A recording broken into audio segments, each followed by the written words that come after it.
puxando aqui na questão da paternidade, porque a gente vê que nem todas as igrejas entram nessa linha de paternidade. Como é que vocês tiveram essa revelação da paternidade, entendimento? Vem junto com a da família também? Sim, a Bíblia fala que pais na igreja são fundamentais. O apóstolo Paulo falou para os coríntios assim: mesmo que vocês tenham milhares de professores em Cristo, 10.000 professores, contudo não tendes muitos pais. A igreja de Coríntios, uma igreja abençoada, tinha muita coisa boa, muitos dons, mas eles não tinham pais. Tinha muita confusão, tinha muita imaturidade. E Paulo estava falando com a igreja como um pai. Ele falou, pelo evangelho vos gerei. Ele estava dizendo, eu sou um pai. E no argumento de Paulo ele fala, um pai vale mais do que 10.000 professores. Uau! Então, pais são fundamentais na igreja. Por que pais são fundamentais? E aqui falando sobre paternidade. Porque pais, eles transferem coisas que professores não transferem. Pais carregam coisas que professores não carregam. Por exemplo, um professor, ele vai transmitir conhecimento. Um pai transmite outras coisas para os filhos. Por exemplo, identidade. Identidade vem de pais. Vou dar um exemplo natural. Né? Casal nasce um filho. Eles vão conversar sobre o nome desse filho ou da filha, né? Então, como vai se chamar? O que define isso? Os pais. Estou falando do natural. Espiritualmente também. Se você foi chamado para ser um pai espiritual sobre alguém, sabe quem provavelmente vai ter entendimento e revelação sobre a identidade dessa pessoa em Deus? Você. Porque você é um pai espiritual para aquela pessoa. E esta revelação não é uma coisa assim, vem num momento, é no relacionamento. Você vai caminhando e Deus vai te mostrando aquela pessoa que você está discipulando, aquela pessoa que você está investindo a vida, quem ela é. E na medida em que Deus vai te mostrando quem ela é, você vai liberando a palavra sobre ela. Olha, Deus te fez assim. Deus te fez assado. Você tem essa característica, você tem essa graça, você tem esse dom, você tem esse chamado, você tem esse propósito. E nesse processo a pessoa vai entendendo a identidade dela em Deus, né? E quando entende identidade, as outras coisas encaixam. Então, pais transmitem identidade ou reforçam a identidade. Claro, a identidade vem de Deus, mas vem e ela é revelada normalmente através de pais. Um professor pode caminhar com muitos anos com uma pessoa, sem ter noção de quem ela é, mas ele fala, olha, ensinei tudo, agora é com você, se vira. É diferente a relação de um pai e de um professor, por exemplo. Por isso que Paulo falou, olha, para os coríntios, vocês têm muita gente que passa aí e ensinam vocês. Mas ele estava dizendo, eu sou um pai. Eu carrego coisas e transfiro coisas. Gerei coisas em você que nem 10.000 professores fariam. Esse é o argumento de Paulo em Coríntios capítulo 4.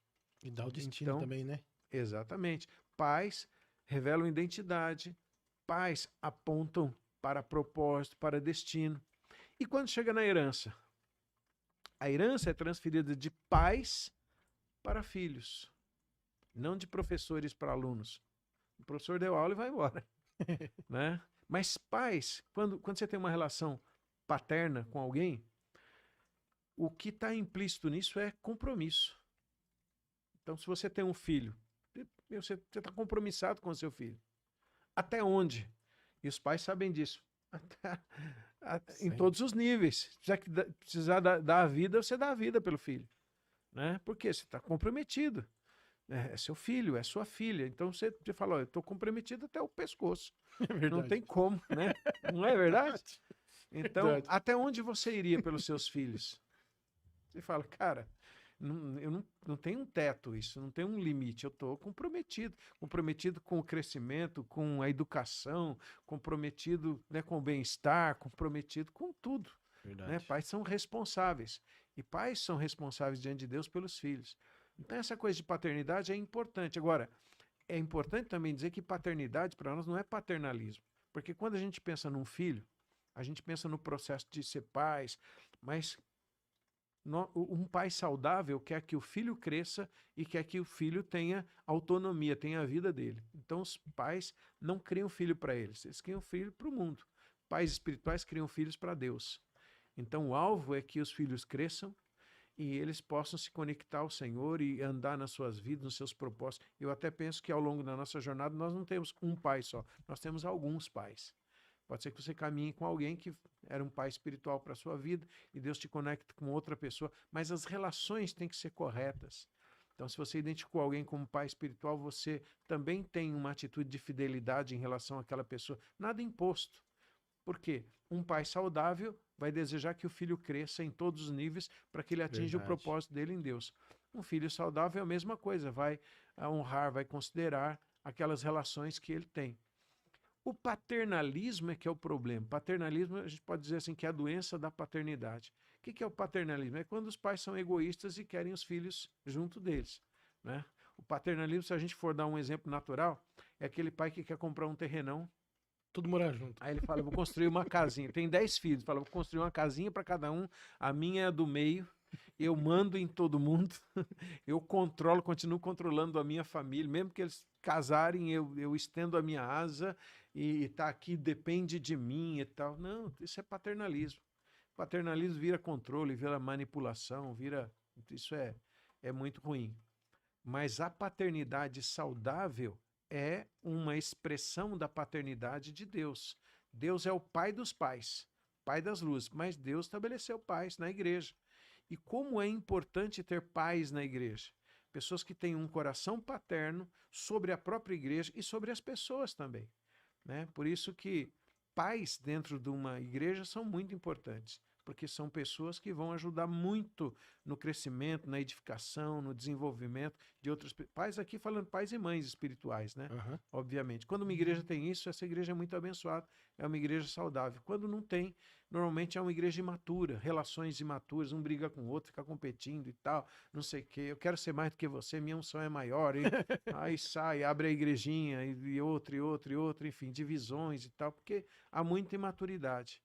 Mas pais, quando a gente vira pai, por exemplo, a gente não compete com os filhos. Nós queremos, de fato, o crescimento com os filhos. Verdade. Não dá para entender um pai saudável falando assim, não, meu filho não vai estudar, não vai crescer, não vai ganhar dinheiro porque eu vou ter mais que ele, eu quero ter mais. Não, o pai é o contrário, ele faz tudo para o filho ir bem. E quando o filho vai bem, o pai se alegra. Verdade. O pai fala, puxa, que legal, meu filho, minha filha, está fazendo isso, está fazendo aquilo. É uma alegria para os pais. Assim também é na igreja. Então, ter pais de fato saudáveis, gente, né, comprometida, é muito importante. Então a gente fala muito de igreja e família, mesma revelação, a gente fala de paternidade, dessas relações importantes, corretas, e quando a gente vive bem isso, a gente cresce muito no padrão de Deus. É maravilhoso. É O caminho verdade. de Deus é perfeito.